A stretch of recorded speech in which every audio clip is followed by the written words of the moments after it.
कल्पना करें कि आप 72 दिनों तक एक प्लेन क्रैश के बाद एक ऐसी जगह फंसे हुए हों जहां चारों ओर बर्फ ही बर्फ हो, न कोई इंसान, न कोई मदद और न ही खाने पीने के लिए कुछ हो। चारों ओर बस मौत का साया नजर आ रहा हो। लेकिन तभी कुछ ऐसा घटित होता है जिसकी आपने कभी कल्पना भी नहीं की होगी। कहानी की शुरुआत 13 अक्टूबर 1972 से होती है, जब एक रग्बी टीम अपनी चिली यात्रा के लिए अमेरिका से उड़ान भर रही थी। यह एक सामान्य उड़ान थी और टीम के सभी सदस्य खुश थे क्योंकि उनमें से कई लोग पहली बार प्लेन में यात्रा कर रहे थे और अपनी मातृभूमि से बाहर किसी नए देश का अनुभव करने जा रहे थे। कुछ खिलाड़ी अपने परिवारों के साथ थे जो अपने बच्चों को समर्थन देने के लिए साथ में आ रहे थे। प्लेन ने टेक ऑफ के बाद एंडीज पर्वत से होते हुए चिली की ओर यात्रा शुरू की। इस समय तक सब कुछ सामान्य था। खिलाड़ी और उनके परिवार उत्साह से विंडो सीट से बर्फीले पहाड़ों का दृश्य देख रहे थे, लेकिन उन्हें यह नहीं पता था कि कुछ ही मिनटों में वे एक ऐसी आपदा का सामना करने वाले हैं जिसका ख्याल भी वे नहीं कर सकते थे। तभी अचानक मौसम खराब हो जाता है और एक भयंकर बर्फीला तूफान आ जाता है जिससे विमान में तेज झटके लगने लगते हैं। एक यात्री ने बताया कि पहाड़ों के ऊपर उड़ते समय आमतौर पर विमान में हल्के टर्बुलेंस होते हैं जो कोई बड़ी समस्या नहीं होते, लेकिन जैसे जैसे विमान आगे बढ़ता गया टर्बुलेंस भी बढ़ता गया और विमान में झटके तेज होते गए। विमान का सारा सामान इधर उधर गिरने लगा और लोगों में घबराहट फैलने लगी। पायलट विमान को नियंत्रित करने की कोशिश कर रहे थे, लेकिन स्थिति उनके हाथ से बाहर हो चुकी थी। इसके बाद विमान एक पहाड़ से टकरा जाता है और 2 टुकड़ों में टूट जाता है। एक खिलाड़ी तो विमान के पिछले हिस्से के साथ ही उड़ जाता है और हवा में गायब हो जाता है। वहीं विमान का अगला हिस्सा एक विशाल बर्फीली चट्टान से टकराता है। यह टक्कर इतनी जोरदार थी कि विमान की सीटें आपस में चिपक गईं और कई लोग इस टक्कर में कुचल कर मारे गए। जो लोग इस दुर्घटना में बच गए उन्होंने खुद को समेटा और दूसरे यात्रियों को बाहर निकालने की कोशिश की। कुछ लोग पायलट को निकालने के लिए दौड़े, लेकिन दुर्भाग्यवश दोनों पायलट भी इस हादसे में मारे गए। यह एक बहुत ही दर्दनाक दृश्य था। चारों ओर खून और लाशें फैली हुई थीं। इस दुर्घटना में कुल 45 लोग सवार थे, जिनमें से 18 की मौत हो गई और सिर्फ 27 लोग बच पाए। क्योंकि विमान ने शाम को उड़ान भरी थी, रात का समय करीब आ चुका था और बाहर का तापमान तेजी से गिरने लगा। ठंड इतनी अधिक हो चुकी थी कि लोग बर्दाश्त करने में असमर्थ हो रहे थे। ठंड से बचने के लिए ये सभी लोग एक दूसरे से लिपट कर बैठ गए और जो भी सामान और मृत शरीर प्लेन में थे उनका उपयोग किया ताकि प्लेन के छेदों को बंद कर सके और बाहर की ठंडी हवा अंदर न आ सके। इन सभी की स्थिति काफी खराब थी और वे अभी भी गहरे सदमे में थे क्योंकि उन्हें लग रहा था कि अब उनकी जान नहीं बच सकती। लेकिन जैसे तैसे रात गुजरी और जब सुबह धूप निकली तो देखा कि ठंड के कारण 4-5 लोग और मारे गए थे। अच्छा यह था कि तूफान थम चुका था। जैसे ही ये लोग बाहर आए उन्होंने चारों ओर सिर्फ बर्फ ही बर्फ देखी। अब इनको जल्द से जल्द निकलना था क्योंकि आसपास न कोई घर था, न जानवर और न ही कोई पेड़ पौधा। पहले इन लोगों ने प्लेन की सीटों को बाहर निकाला ताकि अंदर सभी सो सकें। फिर उन्होंने घायल लोगों को धूप में लिटाया और बर्फ पिघलाकर पानी इकट्ठा किया। जो भी काम का सामान मिला उसे एक सूटकेस में रखा। मरे हुए लोगों को प्लेन से दूर बर्फ से ढक दिया ताकि वे सड़ने से बच सकें। कुछ समय बाद जब हालात संभले तो उन्होंने थोड़ा आराम किया और खाना खाया, लेकिन सभी जानते थे कि यह खाना जल्दी खत्म हो सकता है। सभी को उम्मीद थी कि सरकार को प्लेन क्रैश की खबर मिल चुकी होगी और रेस्क्यू जल्द ही आ जाएगा। जिस स्थान पर उनका प्लेन क्रैश हुआ था वह एक घाटी थी और चारों ओर ऊंचे पहाड़ थे जिससे बाहर निकलना मुश्किल हो रहा था। अचानक एक प्लेन उनके ऊपर से गुजरता है और यह सभी जोर जोर से चिल्लाते हैं, लेकिन वह प्लेन बहुत ऊंचाई पर था और उन्हें देख नहीं सका। कुछ घंटों बाद रात हो गई और ये लोग फिर से कपड़े पहनकर प्लेन के अंदर छिप गए। अगली सुबह नैंडो को होश आता है। वह अपनी बहन को गले से लगाता है, लेकिन जब उसे अपने माता पिता के बारे में पता चलता है तो वह बहुत दुखी हो जाता है। बाकी लोग फिर से बर्फ पिघलाकर पानी इकट्ठा करते हैं और एक बड़ा एक्स चिन्ह बनाते हैं ताकि ऊपर से गुजरने वाले जहाज को उनकी स्थिति का पता चल सके। फिर एक और प्लेन उनके ऊपर से गुजरता है, लेकिन वह भी उन्हें देखकर चला जाता है। इन सभी को लगता है कि शायद वह प्लेन उन्हें देख चुके हैं और जल्द ही मदद पहुंचाएंगे, लेकिन एक और रात गुजरने के बाद कोई मदद नहीं आई। इसके बाद उन्होंने विचार किया कि अपनी जान बचाने के लिए क्या किया जा सकता है। फिर उन्हें ख्याल आया कि अगर प्लेन के पिछले हिस्से में पड़ी बैटरियों को लाकर रेडियो चलाया जाए तो बाहरी दुनिया से संपर्क किया जा सकता है। 4 लोग बैटरियों को लाने निकल पड़े, लेकिन जैसे ही उन्होंने पीछे मुड़कर देखा तो उनका प्लेन कहीं नहीं नजर आया। अब यह लोग समझ गए कि इतने बर्फीले इलाके में उनका प्लेन किसी को नजर नहीं आ सकता। कई दिन बीत गए और एक हफ्ते बाद प्लेन का सारा खाना खत्म हो गया। अब ये लोग अपनी भूख शांत करने के लिए पत्थरों पर जमी मूस लक्ष्मी खाने लगे। नैंडो ने कहा अगर उसे मरे हुए लोगों का मांस भी खाना पड़े तो वह अपनी जान बचाने के लिए तैयार है। इन्होंने भूख शांत करने के लिए पत्थर खाए और कुछ दिन बाद नैंडो की बहन मर गई। समय बीतता गया और 9 दिन तक ये लोग जीवित रहे। अब उनकी भूख इतनी बढ़ चुकी थी कि दिमाग काम करना बंद कर चुका था। कोई और चारा नहीं बचा तो उन्होंने मरे हुए लोगों के मांस को खाकर अपनी भूख शांत की। कुछ लोग विरोध करते रहे, लेकिन फिर भी मांस खाया जाने लगा। कुछ दिनों बाद उन्हें बर्फ में दबा हुआ एक सूटकेस मिला जिसमें रेडियो था, लेकिन रेडियो में कोई सिग्नल नहीं था। उन्होंने एंटीना जोड़कर न्यूज सुनी जिसमें पता चला कि सरकार ने कई रेस्क्यू ऑपरेशन किए थे, लेकिन उन्हें मृत घोषित कर दिया गया था। इसके बाद जिन 5 लोगों ने मांस खाने से इनकार किया था उन्होंने भी तय किया कि अब अपनी जान बचाने के लिए मांस खाना ही होगा। 3 लोग फिर से बैटरियों की तलाश में निकल पड़े। कई घंटों की यात्रा के बाद उन्हें प्लेन के कुछ टुकड़े मिले, लेकिन रेडियो खराब था। नुमा की तबीयत बिगड़ रही थी और उसका शरीर इन्फेक्शन से भर चुका था। उसने खाना और पानी लेना बंद कर दिया ताकि बाकी लोगों को खाना मिल सके। एक बार फिर 3 लोग प्लेन के पिछले हिस्से की तलाश में निकले और इस बार किस्मत ने साथ दिया। उन्हें कुछ काम का सामान मिला और एक स्लीपिंग बैग बना लिया। इसके बाद खबर मिली कि सरकार आखिरी बार उनकी तलाश करने के लिए एक मिशन चला रही थी। यह खबर सुनकर इन सभी में जान आ गई और बचने की उम्मीद फिर से जागी। कुछ घंटों बाद उन्होंने खुद को संभाला और 8 मृत शरीरों को एक कोने में रख दिया। अब 18वें दिन तक उन्हें अंदर दबे हुए 2 दिन हो चुके थे और इन 2 दिनों में उनकी भूख बहुत बढ़ चुकी थी। अब जिंदा रहने का सिर्फ एक ही रास्ता था कि वे अंदर मौजूद मृत शरीरों का मांस खा लें, लेकिन यह उनके लिए बहुत मुश्किल था क्योंकि वे जानते थे कि ये लोग उनके अपने थे। यह सब देखकर नुमा नामक लड़के ने खुद पर काबू खो दिया। वह गुस्से में आकर प्लेन की खिड़की को तोड़ने लगा और कांच का एक टुकड़ा उसके पैर में घुस गया, लेकिन उसने फिर भी हार नहीं मानी और बर्फ में छेद करता गया। 2 दिनों की कड़ी मेहनत के बाद उन्होंने ऊपर की ओर छेद करना शुरू किया और आखिरकार वे बाहर निकलने में सफल हो गए। बाहर निकलते ही वे सभी इतने खुश हुए जैसे वे मौत की कैद से आजाद हो गए हों। उन्होंने जिंदा बचने की खुशी मनाई और फिर बर्फ खोदकर प्लेन के टुकड़े बाहर निकालने लगे। इस दौरान नुमा ने महसूस किया कि उसके पैर की चोट में अब कोई दर्द नहीं है, क्योंकि बर्फ ने घाव को जाम कर दिया था। हालांकि उसने इस पर ज्यादा ध्यान नहीं दिया और बर्फ खोदना जारी रखा। सूरज की रोशनी थी तो बर्फ को हटाने में कोई बड़ी परेशानी नहीं हुई और कुछ घंटों में प्लेन का हिस्सा बाहर आ गया। अब धूप काफी तेज थी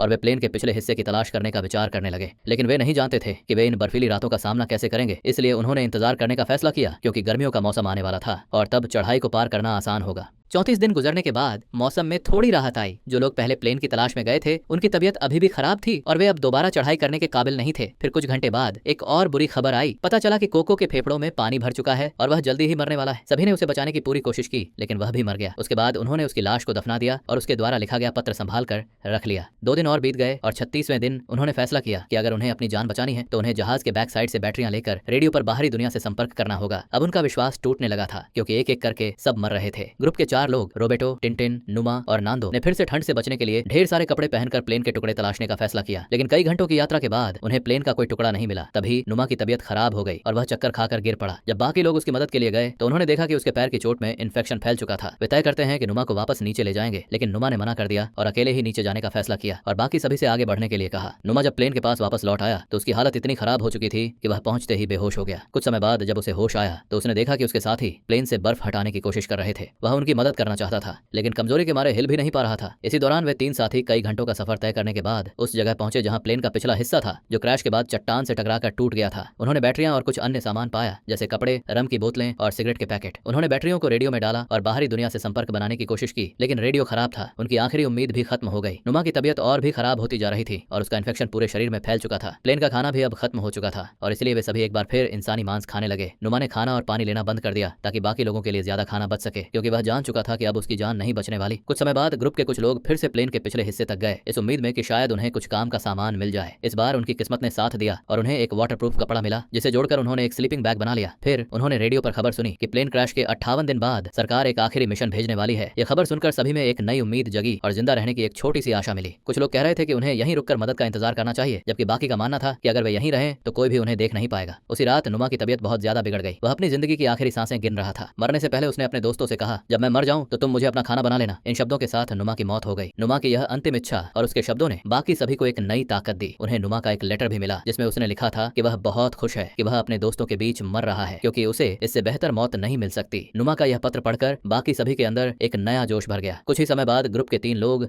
मदद की तलाश में फिर से निकल पड़े। इस बार उन्होंने एक नया स्लीपिंग बैग और ढेर सारा खाना लिया और पहाड़ों के पार जाने का फैसला किया। इन तीनों ने अपने इरादों को पक्का किया कि वे हर हाल में इन पहाड़ों को पार करेंगे और चिली तक पहुंचकर सबके लिए मदद लाएंगे। इन तीनों ने बिना रुके चढ़ाई करना शुरू किया और जब रात आई तो वे स्लीपिंग बैग में सो गए। सुबह हुई तो उन्होंने फिर से अपनी यात्रा जारी रखी और पहाड़ की चोटी तक पहुंचने की कोशिश की, लेकिन जब उन्होंने ऊपर का नजारा देखा तो उनकी हिम्मत थोड़ी टूट सी गई। उनके सामने बस पहाड़ ही पहाड़ थे और इसका मतलब था कि उन्हें अभी बहुत लंबा रास्ता तय करना था। उनके पास सिर्फ 3 लोगों का खाना था और वे सोचने लगे कि वापस लौट जाएं, लेकिन तभी टिनटिन ने अपना खाना बाकी दोनों को दे दिया और खुद पीछे लौट आया ताकि वे दोनों यह सफर पूरा कर सकें। यह सफर काफी चुनौतीपूर्ण था, लेकिन दोनों ने हार नहीं मानी। लगातार 10 दिनों तक चलते हुए उनकी मेहनत रंग लाई। एक ऐसे इलाके में पहुंचने के बाद जहां बर्फ कम थी, उन्हें एक साफ पानी की नदी भी मिली। उन्होंने वहां रुककर खूब पानी पिया और तभी कुछ ऐसा हुआ जिसकी किसी ने भी उम्मीद नहीं की थी। उन्हें नदी के उस पार घोड़े पर सवार एक आदमी दिखाई दिया। पहले तो इन दोनों को यकीन नहीं हुआ, लेकिन जल्दी ही उन्हें समझ में आ गया कि यह सच है। वे दोनों उस आदमी से मदद की गुहार लगाने लगे, लेकिन वह आदमी उनकी आवाज नहीं सुन सका, क्योंकि वह बहुत दूर था और नदी के बहते पानी का शोर काफी तेज था। तब उसने एक पेपर और पेंसिल नदी के उस पार फेंकी ताकि वे कुछ लिखकर उसे दे सकें। दोनों ने कागज पर अपनी पूरी कहानी लिख डाली और वह आदमी उस कागज को लेकर सरकारी अधिकारियों तक पहुंचा। जैसे ही अधिकारियों को खबर मिली, उन्होंने तुरंत रेस्क्यू मिशन शुरू कर दिया। वह आदमी रोबेटो और नांदो को अपने घर ले आया, जहां उन्होंने भरपेट खाना खाया। यह खबर पूरी दुनिया में फैल गई और तुरंत रिपोर्टर्स का जमावड़ा लग गया। बर्फीले पहाड़ों में फंसे बाकी लोग भी रेडियो पर यह खबर सुनकर खुशी से उछल पड़े। कुछ समय बाद रेस्क्यू टीम रोबेटो और नांदो को लेकर उस लोकेशन पर पहुंची और 72 दिनों बाद इन लोगों को आखिरकार बचा लिया गया। इसके बाद इन्हें शहर लाया गया, जहां वे अपने परिवार से मिले और शहरवासियों ने उनका हीरो की तरह स्वागत किया। इन सभी को अस्पताल में भर्ती किया गया, जहां इन सभी ने एक दूसरे की मदद की। फिर उन्हें अलग अलग बिस्तरों पर सुलाया गया, लेकिन उस रात भी ये सभी एक दूसरे के साथ सोए, क्योंकि यह हादसा उन्हें गहरे सदमे में डाल चुका था। कहानी के अंत में यह पता चलता है कि इस प्लेन में कुल 45 लोग यात्रा कर रहे थे, जिनमें से सिर्फ 16 लोग जीवित बच पाए। यह एक सच्ची घटना पर आधारित फिल्म की कहानी थी, जो हमें यह सिखाती है कि इंसान में जीवित रहने की जिजीविषा और साहस कितना जबरदस्त हो सकता है। अगर आपको यह कहानी पसंद आई हो तो हमारे चैनल को सब्सक्राइब करें और वीडियो को लाइक जरूर करें।